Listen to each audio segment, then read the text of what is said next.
할 게 많아. 자, 오늘은 지난주에 이어서 우리 수요특강 6번 세트에 존재하고 있는 향화부터 시작해서 저 뒤쪽까지 쭉쭉 끝내버리는 걸 목표로 한번 달려가 보도록 하겠습니다. 참고로 우리가 지난주까지 해서 고전 시가 파트 마무리 지었습니다. 그쵸? 물론 적용학습까지만 끝내긴 했었는데 선생님이 그때 강조했던 몇몇 작품들이 있었죠. 시조라든지 또 어부단가라든지 또 누앙사 같은 작품들은 거의 기초적인 작품들이고 최근 문제 출제 트렌드를 따져봤을 때 이런 작품들이 출제 경향성이 아주 높은 편이기 때문에 꼭 점검을 여러 차례 해라. 그래서 선생님이 마지막에 누적 복습하는 방법까지도 한번 고민을 나눠드렸던 것 같아요. 하고 있나? 하고 있는 거 맞지? 하고 있었어야 해. 막 누앙사 다다음 주에 기억 안 나고 했었던 것 자체가 사라져버리면 시간 달린 겁니다, 방금 우리는. 아무튼 그 정도는 생각해 주셨으면 좋겠고요. 참고로 오늘 보조자료는 기본적으로 작품들이 어쨌든 전문이 다 실려있는 거기 때문에 큰 문제 없이 없어도 수업을 할 수는 있을 텐데 지금 나중에 영상 보는 친구들하고 지금 온라인 보는 친구들은 그 선생님이 이 작품과 관련해서 연관 작품들을 몇 편 좀 준비한 게 있거든? 유사한 작품, 그리고 유사한 주제, 혹은 유사한 작가들 때문에 추가 작품 실어놓은 경우가 있으니까 그건 나중에 자료 가지고 가서 확인하도록 하시고요. 지금 일단은 따라만 와주시길 바라겠습니다. 자, 아무튼 현대시 6번째 챕터에 있는 신동엽의 향화부터 쭉쭉 한번 달려보자. 신동엽. 뭐 다들 잘 알고 있겠지만 여러분들 혹시 그러니까 국어 문학을 공부했던 친구들 중에서 신동엽을 모르는 사람은 없겠지. 안녕하시렵니까 신동엽 말고요. 뭐라고 해야죠? 껍데기는 가라라고 하는 작품으로 유명한 뭐야 이거? 그 작가 신동엽이죠.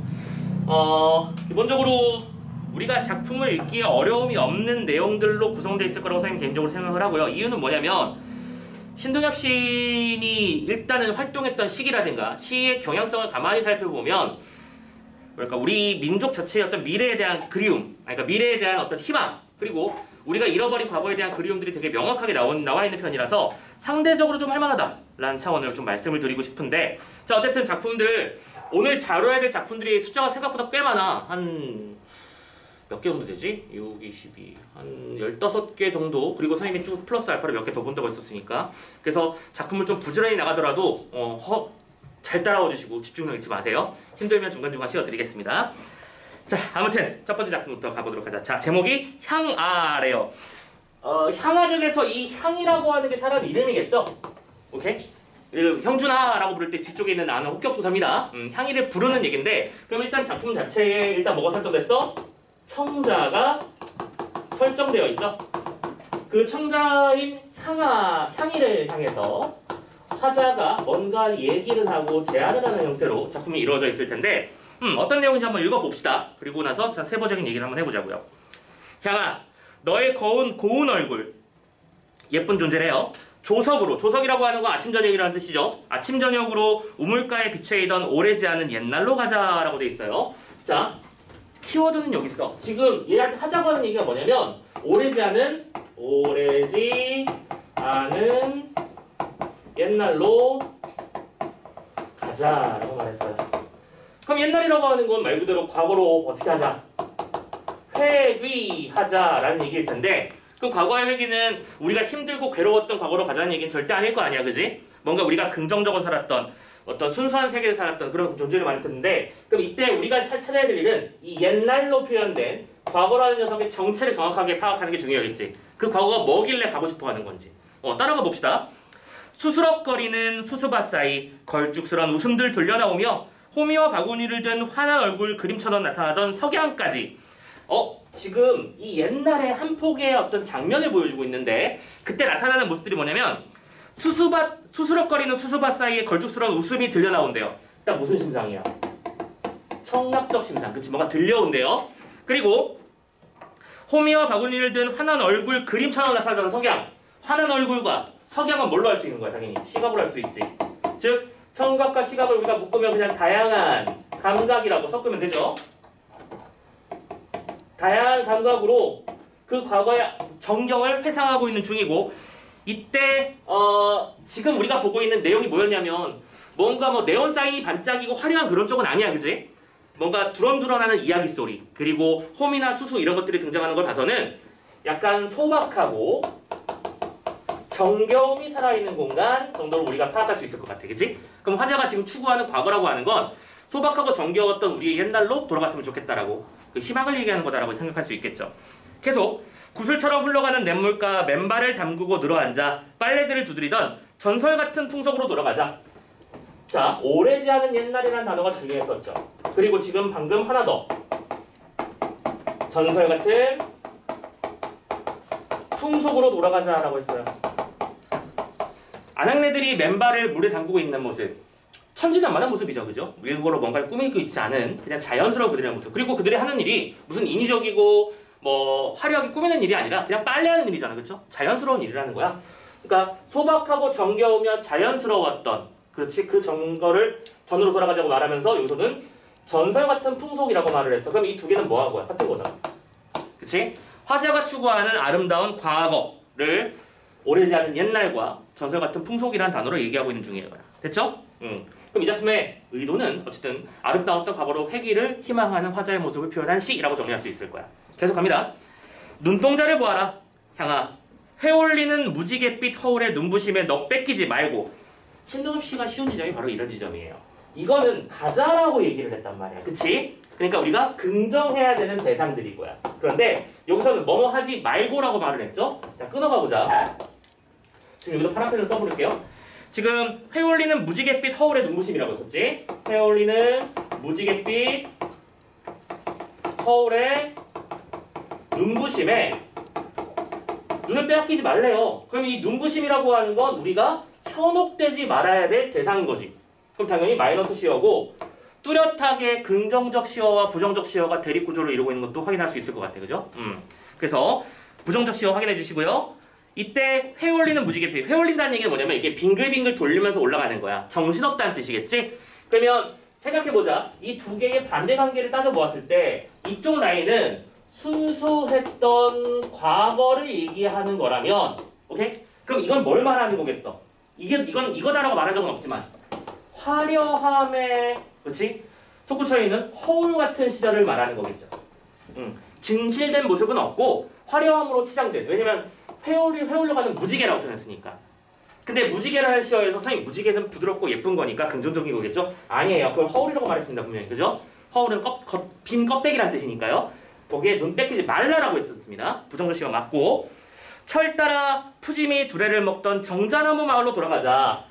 아, 이거를 이제 요쯤이면 플러스와 마이너스 대립이 너무 뚜렷하니까 라인을 잡아줬으면 될 것 같아. 자, 여기서 썼던 단어가 옛날이었고요.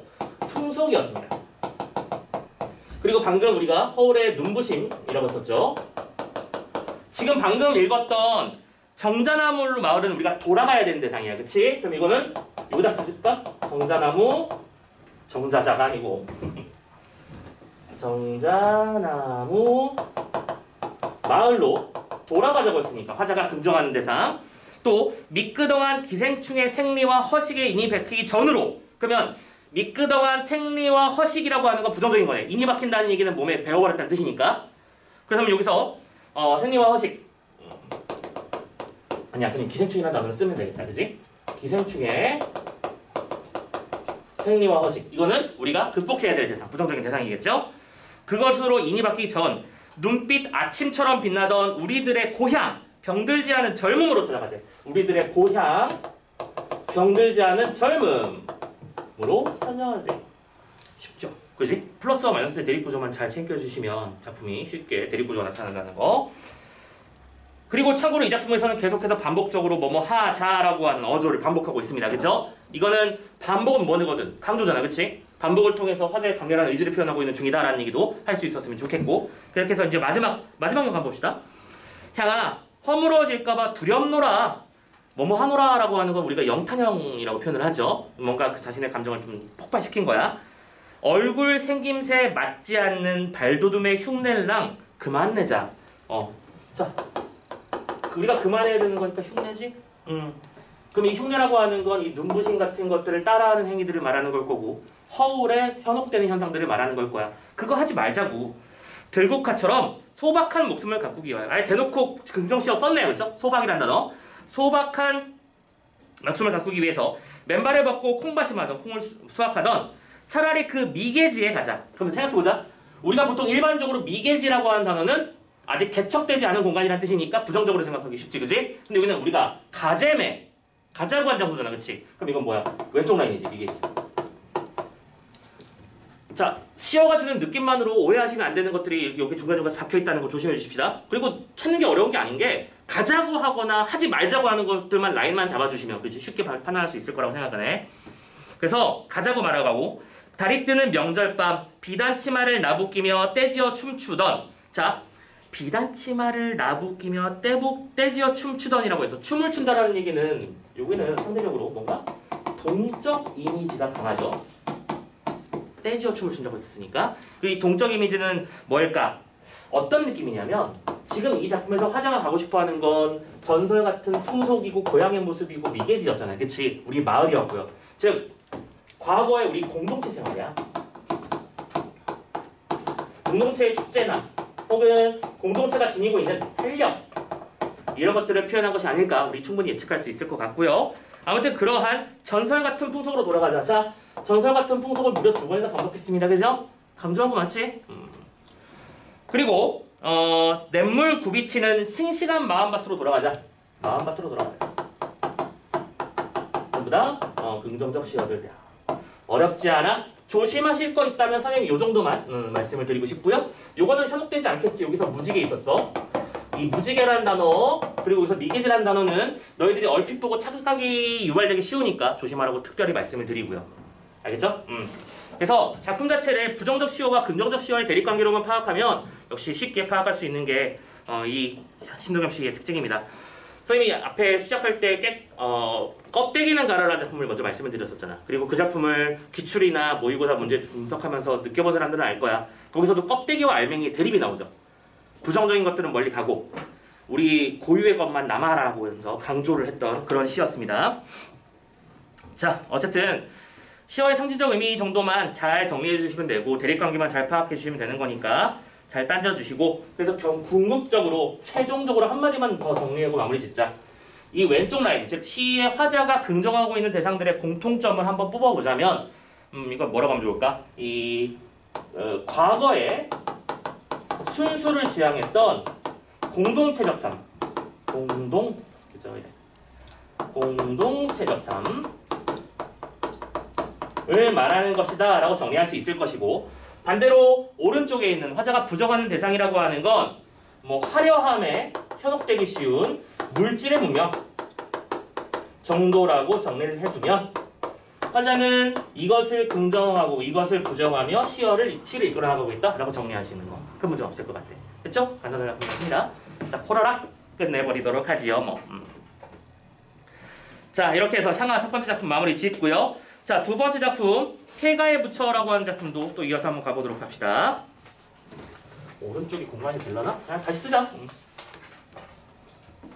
다음 챕터로 넘어갑시다. 후후후.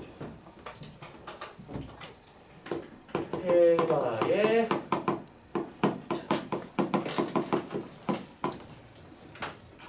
금가식 시인의 작품입니다. 참고로 이 작품에도 역시 똑같이 앞에랑 유사하게 어떤 대립적 공간이 등장을 할 거야. 앞에서의 작품 향하에서는 공동체적 향촌 공동체 같은 느낌과 도시 물질 문명의 대비가 있었다면 여기도 똑같이 농촌과 도회지에 대한 개념이 나올 거거든요. 자, 어떻게 얘기가 나와 있는지 한번 차분히 따져보도록 합시다. 자, 폐가의 부처라고 했어요.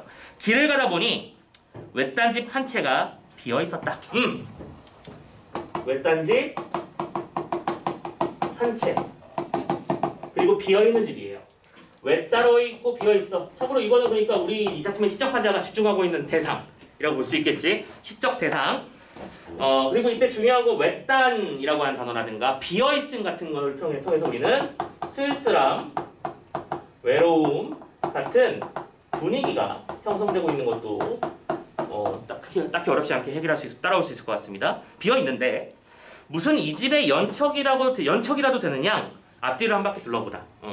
연척이라고 하는 건 인연이 있는 친척이란 뜻이야. 쉽게 말해서 이제 예를 들어 내가 이 집의 사돈이라든지 이런 느낌인 거죠. 근데 아무런 상관도 없는 내가 마치 이 집이랑 관계 있는 사람인 것처럼 괜히 한번 둘러봤대요. 그랬더니 구렁난 지붕에는 자, 이 집의 세부적인 내용들이야. 구렁난 지붕에 구멍 났다는 얘기죠. 그죠? 지금 정상적 상태는 아닙니다. 풀버섯이 같이 자라고 있고요. 제가 지붕에서 버섯 자라는 건 되게 끔찍한 일이야. 그지? 이미 구멍이 뚫릴 대로 뚫렸고 습기로 가득 찼다는 얘기니까 버섯이 자랄 수 있으려면 습기가 많아야 되잖아. 그지? 또 썩은 새 추녀와요. 끝에서는 썩은 새 추녀가 어딘지 알죠? 그 기와의 지붕의 끝부분을 말하는 겁니다. 추녀에서는 박쥐도 와서 달릴 것만 같고 먼지 낀 툇마루 요즘은 템버가 잘 없어서 다들 모르더라고요. 옛날식 집들은 보통 그러니까 집에 방이 있고 방 앞에 마루라고 하는 조그만 공간이 있어서 발을 디딜 틈을 만들어놨었지. 그리고 그 마루 밑에 신발을 내려놨던 것이고요. 아무튼 툇마루에는 진흙 자국만 인 도장처럼 찍혀 있는데 떨어진 문짝 찢어진 벽지. 여기 다 써야 되겠네. 자, 떨어진 문짝 그리고 찢어진 벽지. 쌤이 이 단어들을 왜 지금 라인업 잡아주고 있는지 느낌이 오시죠? 같은 녀석들이니까요. 여기서 퀴퀴한 냄새가 훅 끼치고, 자, 퀴퀴한 냄새라고 했습니다. 후각이죠? 후각 체크. 또 물이끼 퍼런 바가지 샘에 물이끼가 껴있는 샘. 옛날 집에는 보통 이렇게 샘터랑 이런 것들이 연결되어 있는 경우가 많았으니까 거기에는 무당개구리 몇 놈이 얼른 숨는다 라고 말했습니다. 자, 지금 요 라인업은 결론적으로는 이 외딴집의 모습을 구체적으로 형상화하고 있어.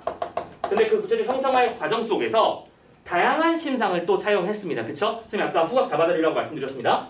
후각적 심상 그리고 퍼런 물이끼 이런 것들은 너무 뚜렷하게 나오잖아. 그치? 시각 또 같은 역시 마찬가지야. 다양한 감각적 심상을 사용해서.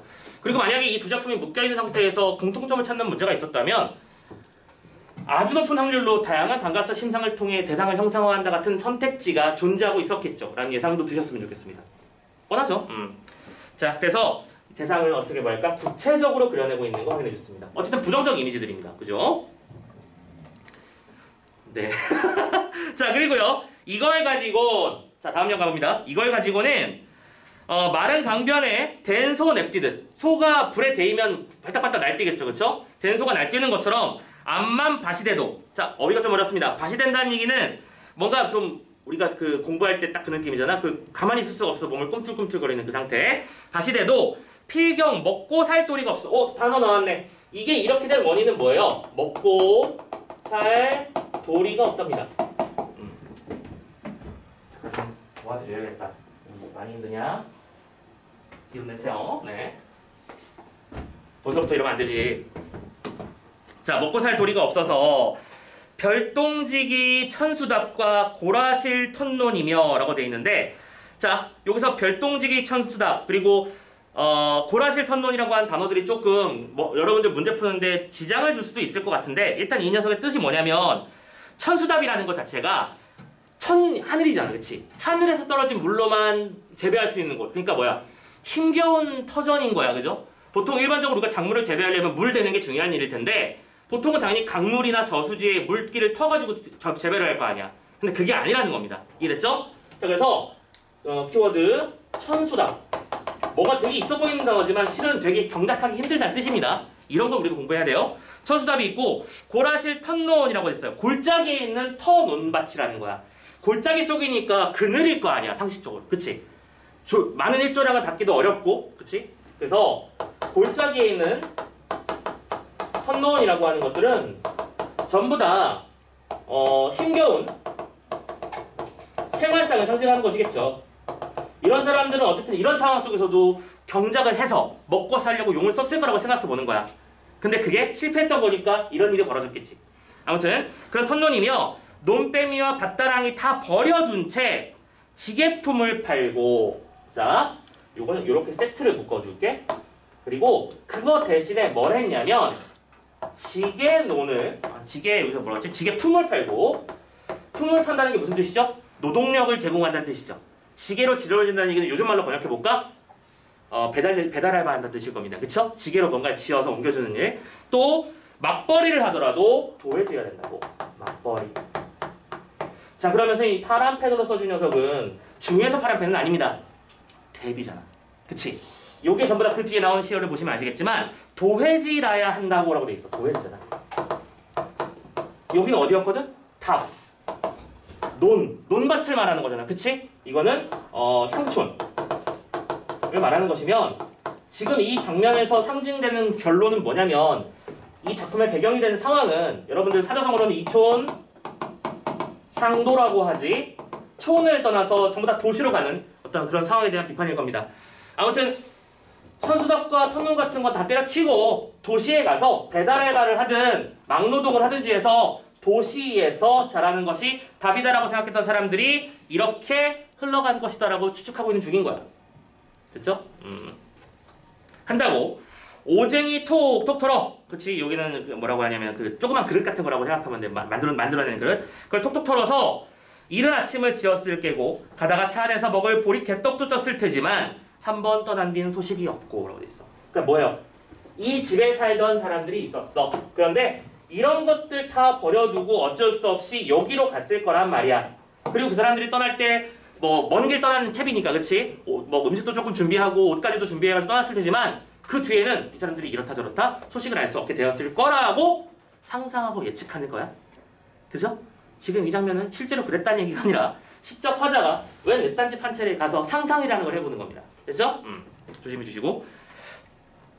자, 그래서 1년 장면에서 어쨌든 외딴집 한 채에서 연상되는 이촌향도의 슬픈 현실을 비판하고 있다라고 체크해 주시고 이어 넘어가 봅시다. 장독대 옆에 씨 떨어져 자라난 맨드라미 봉숭아 꽃도 피웠네. 자, 지금 이 외딴집이야. 다시 외딴집으로 집중하고 있는 거야.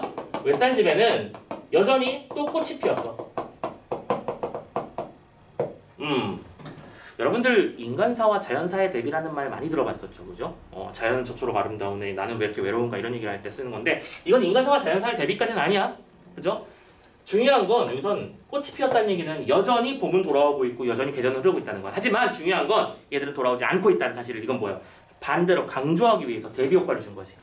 오케이? 강조를 위한 대비 효과일 거야. 그럼 뭘 대비하기 위해서? 외딴 곳에 주는 이 쓸쓸함의 이미지를 좀 더 강조하기 위해서겠죠.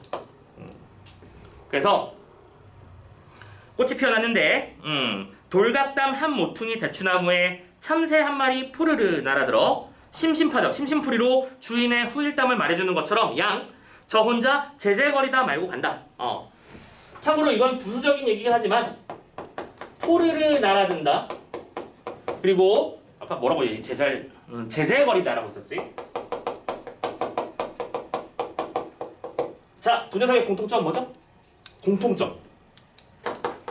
청각적 심상이 유발된다. 아까 후각 얘기했고요. 이미 시각 얘기 이미 끝냈습니다. 그죠? 후각, 청각도 분명히 존재하고 있어요. 이 작품은 다양한 감각 심상 사용하는 게 맞습니다. 그죠? 참고로 이때 포르러 같은 건 우리가 이건 설마 알겠지? 음성 상징어라고 하고요. 이 음성 상징어는 리듬감과 생동감을 주는 효과가 있다는 것도 알고 있을 겁니다.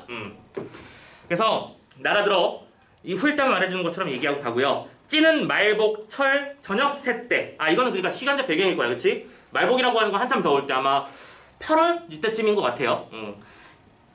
말복이면 8월이 맞나? 아무튼 귀청 터지거라 쓰르라미만 쓰라리게 울고 있더라라고 말했어요. 자, 또 중요한 표현입니다. 쓰르라미만 쓰게 울고 있대요. 자, 따져보자. 쓰르라미가 우는 건 우는 거지만 쓰게 울고 있답니다. 여기서 울다는 개념은 기본적으로 어떤 동물의 지적임이나 뭐 동물의 어떤 소리 같은 걸 말하는 게 아닐 거야. 울음의 이미지죠. 오케이?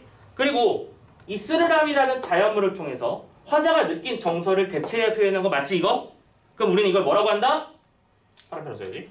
감정 이입이라고 하고, 그죠? 이때 감정이입에 사용된 이 쓰르라미 같은 소재를 뭐라고 한다? 객관적 상관물이라고 부르지.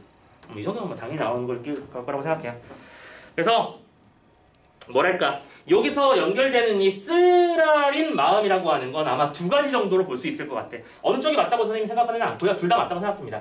A. 이렇게 집을 버려두고 떠날 수밖에 없었던 집주인의 아픔이 쓰르라미의 울음소리일 수도 있고, 하나 더, 두 번째, 이렇게 집주인의 아픔에 뭐하고 있는, 공감하고 있고 상상하고 있는 현재 화자가 느끼는 슬픔이라고도 볼 수 있어. 그지? 근데 이게 구체적으로 딱 뭐다라고 말할 필요는 없겠지. 이건 분명히 시적 화자가 의도한 방치일 테니까요. 그래서 이 폐가의 쓸쓸함의 이미지를 강조하고 있었고, 결론적으로 이 작품에서 이 주제는 뭐예요? 이촌 향도로 인해 버려지는 어떤 고향의 어떤 정경에 대한 안타까움과 슬픔을 표현한 작품, 이렇게 정리하시면 될 겁니다. 오케이? 그런데 참고로 여러분들 이건 너무 잘 알려진 작품이라서 선생님이 굳이 수업까지는 하진 않겠지만, 이거 폐가에 부처하면 무슨 작품 하나 떠오르지 않냐? 사람들이 다 도시로 떠났어. 시골 생활이가 힘들어. 참고로 거기서는 그래서 날라리를 불까 태평소를 부네 막 그런 얘기 나오는 작품이 하나 있었는데, 혹시 기억나는 거 없음? 기출에 하도 많이 나와서 이거랑 거의 연결되는 작품 하나 있었잖아.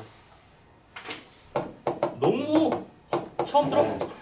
처음 들으면 잘못된 거예요? 기출 안 돼 있는 거야? 오케이?